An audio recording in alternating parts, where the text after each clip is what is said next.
Prijazno pozdravljeni, spoštovani gledalci lokalnega programa TV Studia Bistrica v naši redni tedenski informativno-reportažni oddaji Bistriški tednik.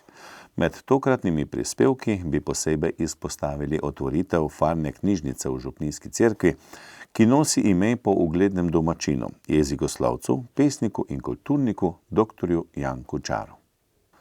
V lokalnih novicah pa smo pripravili naslednje prispevke. Ocena škode po neurju. Bili smo na 120-letnici prostovoljnega gasilskega društva Zgornja Bistrica. Tudi na otvoritvi farne knjižnice v cerkvi svetega Jerneja smo se mudili. V športu pa o tekmovanju za veleslalomskega carja, ki ga je organiziralo Smučarsko društvo Slovenska Bistrica.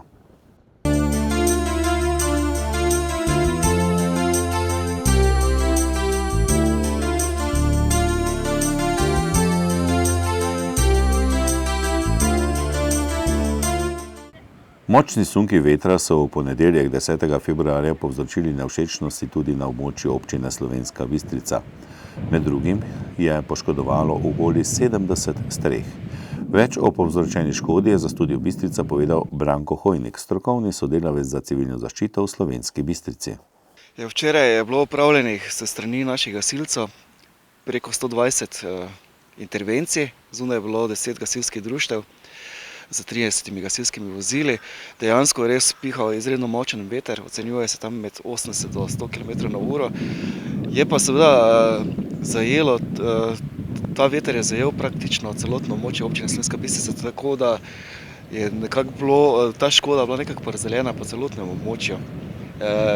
Bilo je poškodovanih strešnih kritin na 75 stanovanjskih objektih.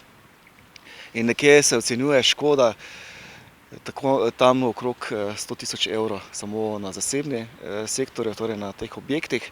Se pa seveda še vzpostavlja zdaj prvotno stanje se strani Komunale Slovenska Bistrica, pa tudi gasilci še upravljajo sanacije na javni infrastrukturi in seveda tudi na javnih površinah, kot je recimo naš park in pa okrog zdravstvenega doma.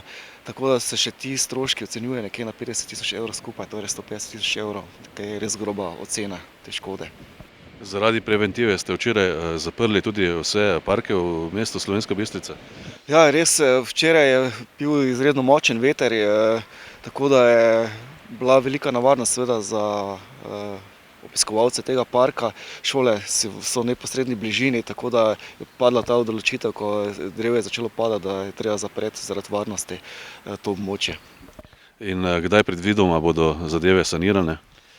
Ja, seveda na zasebnih objektih je težko reči, kdaj, ne.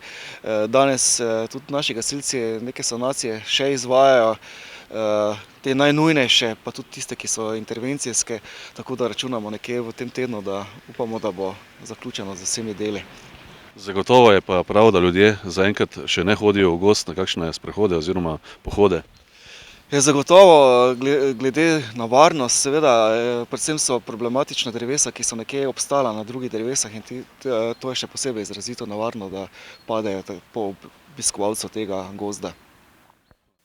Prostovoljno gasilsko društvo Zgornja Bistrica letos praznuje častitljiv jubilej 120 let delovanja. V ta namen bodo pripravili več prireditev, osrednji dogodek pa bo meseca junija. Podrobnosti je predstavil Božidar Weber, predsednik prostovoljnega gasilskega društva Zgornja Bistrica. Kakšni so pravzaprav bili začetki, kdo so bili pobudniki za ustanovitev društva? Na pobudo nekaterih Zgornjbistričanov so 1900 leta ustanovili gasilsko društvo, katero je potem bilo tudi vpisano v januarju v Gradcu. In tako so potem začeli z gasilstvom, ker je bila neka potreba in to je bilo mogoče tam 10 ustanovljenih članov. Potem tudi začelo se tudi da so začeli z nekim gašenjem, tudi potem so se zapeljali v Gradec, so kupili tudi po 200 metrov cevi. Nikjer ni zapisano, kdo je to financiral, verjetno so pač tisti, ki so bili malo premožni, pomagali, da je društvo začelo delovati. Potem so tudi začeli neko brizgalno, da so lahko tudi pogasili. To je nekaj na začetki malega bilo. Kako ste organizirani danes, kako ste opremljeni, katere dejavnosti izvajate in seveda tudi intervencije?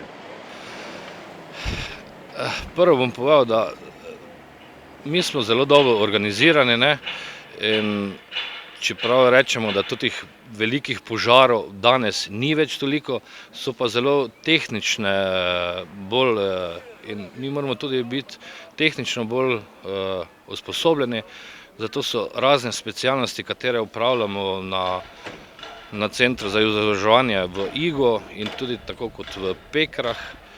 Naši člani se izobražujejo, imamo ogromno specialnosti, imaš tu tehnične reševanja, nevarne snovi, pol imamo module A, B, C in še dobro, še kar več jih je, ne, vedno več je zahtev, tako da, če nisi sposobljen, pač ne moreš pomagati ljudem.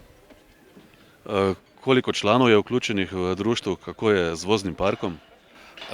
Danes šteje 173 članov, od tega je okrog 30 mladine.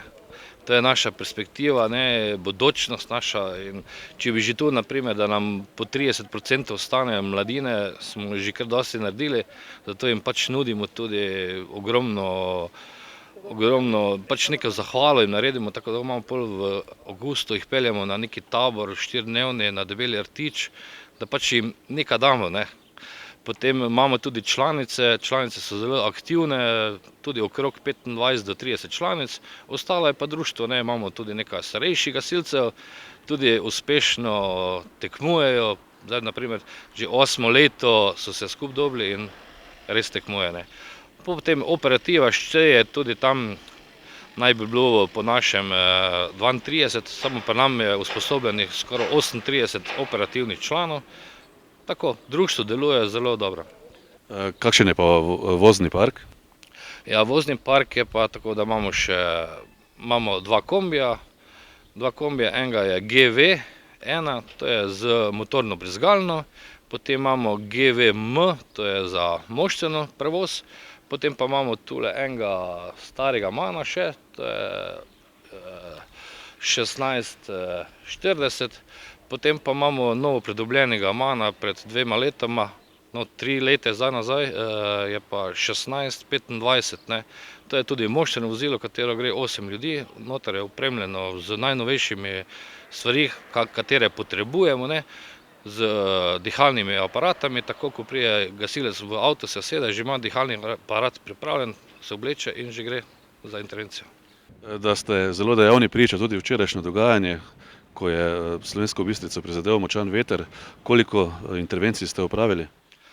Ja, prvo bom povedal, da smo en dan prej, to je bilo iz nedelje na ponedeljek, zvečer ob 10:30 dobili poziv, da gori gozd v Zgornji Bistrici 114, ne. Smo mislili, kaj je to, ne, gremo na kraj in je že kar veliki objekt začel gozd in smo pravi čas rešili, da ni se razširilo na večji del, ne. Kar se pa tiče včerajšnjih intervencij, bom kar povedal, da jih je bilo skupaj 19, ogromno smo imeli streh, potem dreves podrejenih prek cest, tako da ceste nekatere niso bile prevozne, ker ogromno dela je bilo včeraj. Čestitljiv jubilej boste obeležili številnimi prireditvami. Kaj vse se bo torej dogajalo letos, osrednja prireditev pa bo junija? Ja, na našem občnem zboru, prvega, drugega, katerega smo izvedli v restavraciji Sodexo, smo že začeli z našim praznovanjem 120-letnice, tako je uspelo. Imamo pa pol v juniju, to je 12. junija, imamo svečano akademijo v gradu Slovenska Bistrica, kjer bomo tudi podelili priznanja za uspešnost v društvu, to so republiška in občinska priznanja, ne. 13. naslednji dan v soboto pa bomo izvedli veliko parado, ta se bo pričela ob 17. uri, nato pa veliko vrtno veselico pod šotorom v Slovenski Bistrici z ansamblom Udar. V torek 11. februarja je župnija Slovenska Bistrica v župnijski cerkvi svetega Jerneja pripravila otvoritev farne knjižnice dr. Janka Čara. Veliko veselje mi je, da je prišlo do končne realizacije tega projekta, ki je trajal dobro leto dni. Od tega, da smo ta prostor najprej uredili, potem, da so se knjige, ki so tukaj za nama, najprej seveda očistile, pregledale, potem pa seveda tudi, da se je pohištvo izdelalo, potem pa se je pravzaprav delo šele začelo. Namreč knjige je bilo treba popisati in pa včleniti v sistem COBISS, da je tako iskanje tudi omogočeno širšemu krogu bralcev in pa seveda tudi urediti vse potrebno za izposojo. Domnevamo, da knjižni fond oziroma nabor knjig vključeval tudi širši spekter družboslovja in še česa, ne zgolj teh verskih oziroma teoloških vsebin. Tako je.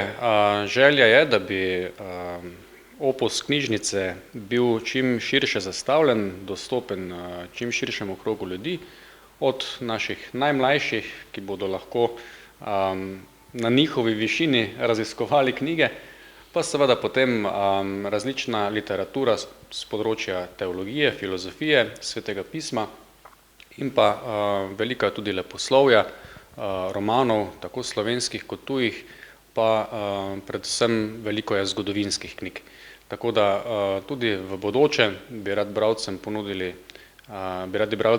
čim več duhovne literature in pa predvsem mogoče kakšne stvari, ki jih v bližnji okolici ni mogoče najti v knjižnicah. Povejva še eno zanimivo stvar. Članarine namreč ni oziroma je ne bo. Mogoče še nekaj o delovnem času, odprtju, obratovanju in pa seveda tudi o stroških. Verjetno ste morali kar pošteno seči v žep za samo opremo, nabavo opreme, knjig. Ja, stroški knjižnice so bili za celotno postavitev, celotno ureditev okrog 20.000 evrov. Finančni zalogaj je prevzela bistriška župnija, sicer pa bo tudi v bodoče treba na novo posodabljati knjižno zbirko z aktualnimi knjigami, ker pa je naša knjižnica kot posebna specialna knjižnica vključena v sistem COBISS, tudi zato ne plačujemo članarine in zato sem se tudi odločil, da članarine za uporabnike, torej za bralce, ne bo. Bo pa knjižnica vsaj ob začetku, bomo potem videli, kakšen bo trend, ampak začetna ideja je, da bi knjižnica bila odprta v nedeljo dopoldne, vsako nedeljo, od 10. do 12. ure, torej predvsem v času pred in po maši, ki je ob 10:30. Mogoče, gospod Družovec, ob koncu samo še to. Bralna kultura, bralne navade se seveda z internetom, z spletom nekoliko spreminjajo. Ospredje na nek način prihaja tako imenovana elektronska knjiga, pa vendarle marsikdo se še vedno presega na to klasično branje, se pravi, da je treba vzeti knjigo v roke, jo držati v rokah, poslušati šelestenje papirja.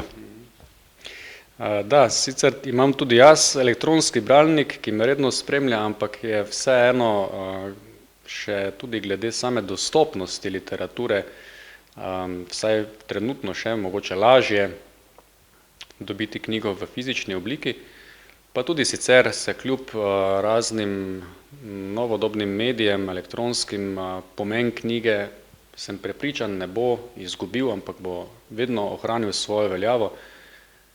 Predvsem zaradi tega, ker smo tudi sicer narod pisane besede in pa tudi s ustanovitvijo to knjižnice je seveda povezana tudi želja, da pomen slovenske besede ne bi izbledel, ampak da bi tudi med prihodnjimi rodovi pridobival na veljavi. Z besedo in pesmijo so večer obogatili člani literarne sekcije Kulturnega društva Slomšek ter mešani pevski zbor Natanael.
Prijazno vabljeni v butično urejene prostore cvetličarne Just.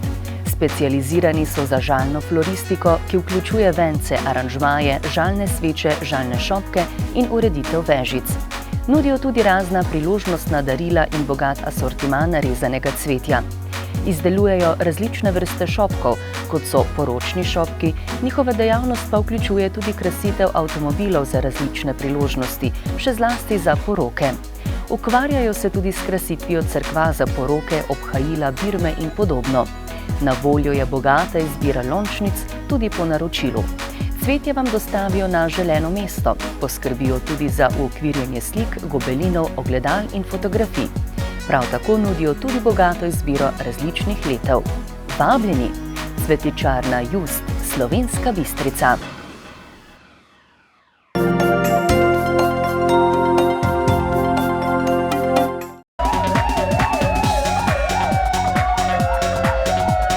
Policisti Policijske postaje Slovenska Bistrica so v času od 3. februarja do 2. februarja obravnavali 16 kaznivih dejanj. Od tega 4 kazniva dejanja velike tatvine, 7 kaznivih dejanj tatvine, 2 kaznivi dejanji poškodovanja tuje stvari, kaznivo dejanje goljufije, kaznivo dejanje vdora v informacijski sistem in kaznivo dejanje grožnje. Slovenska Bistrica. Neznani storilec je z dejanjem velike tatvine podjetje oškodoval za 30 000 evrov. Prav tako neznani storilec je s tatvino lastnika oškodoval za 10 000. Laporje. Neznani storilec je v gozdu na območju Laporja izvršil večjo tatvino in lastnika oškodoval za 5 000 evrov. Črešnjevec. Neznani storilec je z veliko tatvino lastnika oškodoval za 18 000 evrov. Policisti so bili obveščeni o 14 prometnih nesrečah. Od tega so 5 nesreč obravnavali kot prekršek, v 6 primerih pa so odstopili od ogleda kraja prometne nesreče in udeležencem izdali pisno obvestilo, v 3 primerih pa so prometno nesrečo zaključili z uradnim zaznamkom. Zaradi kršitev cestno-prometnih predpisov so podali 4 obdolžilne predloge na Okrajno sodišče v Mariboru ter ob tem izdali še 42 plačilnih nalogov. Začasno je bilo odzetih 5 vozniških dovoljenj, 2 kršitelja pa sta bila zaradi vožnje pod vplivom alkohola pridržana. Zaradi kršitev javnega reda in miru so policisti opravili 3 intervencije in sicer v zasebnih prostorih 2 in 1 intervencijo na javnem kraju. V enem primeru so intervencijo zaključili s podajo obdolžilnega predloga na Okrajno sodišče v Mariboru. V ostalih primerih pa so intervencijo zaključili z uradnim zaznamkom, saj niso bili ugotovljeni elementi prekrška. Ob tem so policisti obravnavali še en dimniški požar ter kršitev po zakonu o zaščiti nevarnih živali.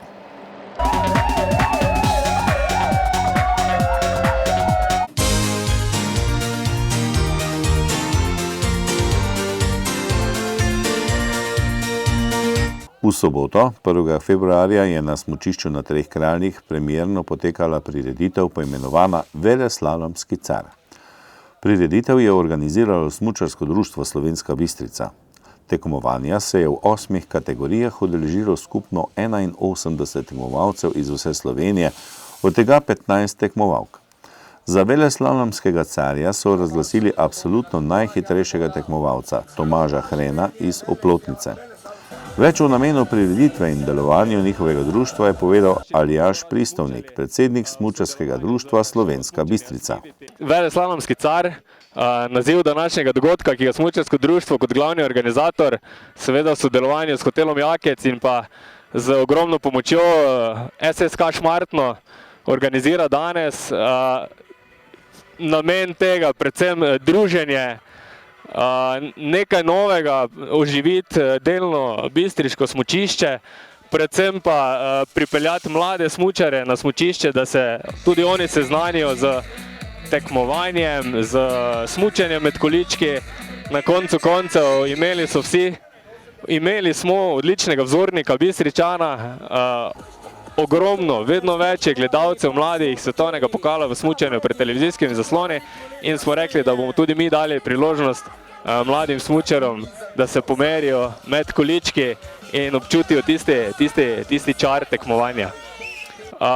Veleslalomski car ima tudi dobrodelno noto. Smučarsko društvo bo z delom prijavnin, ki smo jih pobrali za dogodek, zbralo oziroma namenilo nakupu smučarske opreme za otroke, ki si tega ne morejo privoščiti, pa bi zelo radi smučali. V sodelovanju z šolo smučanja Skiviti imamo kar nekaj podmladka vzadaj, ki bi želeli smučati, ki bi se želeli seznaniti s tem prelepim športom, pa jim žal to ni omogočeno, in Smučarsko društvo Slovenska Bistrica na tak način ponuja priložnost vsem tistim najmlajšim smučarjem oziroma bodočim smučarjem. Da je dogodek nekako uspel, nakazuje že število prijavljenih, kar 81 tekmovalcev imamo danes na štartu. Med njimi tudi naš stari Bistričan, legenda, tekmovalec svetovnega pokala Rene Mlekuž, in pa med publiko tudi zanimivi gostje. Pridružil se nam bo Marko Potrč tudi, ki bo malo zanimiral ljudi. Predvsem pa nam služijo prijave, ljudje so zadovoljni, glasba je super, v glavnem odlična popotnica za tradicionalni veleslalomski car, ki ga nameravamo, želimo in ga tudi bomo delali v prihodnje. Za zabavni program prireditve sta poskrbela mariborski DJ Popi in obetavna slovenska pevka Ula Ložar, ki je pred 6 leti Slovenijo zastopala na otroškem Eurosongu.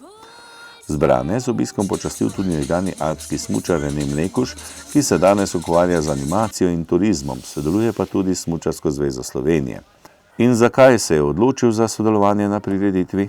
Mislim, da je dovolj, če rečem, da so tu moje korenine, da so Trije kralji moje domače smučišče, in se vedno rad sem vrnem, čeprav premalokrat. Sem se pa z veseljem odzval povabilu prijatelja Aljaža Pristovnika, ki organizira to prvo dobrodelno tekmo tukaj na Treh kraljih, in upam, da bo postala tradicionalna. In pa da osrečimo čim več otrok s to novo opremo, katero bo nabavilo Smučarsko društvo Slovenska Bistrica z zbranimi štartninami, in upam, da se imamo danes odlično, fajn posmučamo in se zabavamo po sami tekmi. Tako da mislim, da je to dovolj velika motivacija.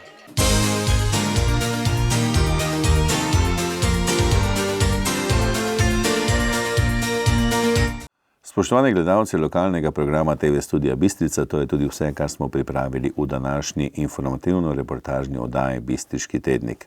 Vse dobro želimo do prihodnjič in nasvidenje.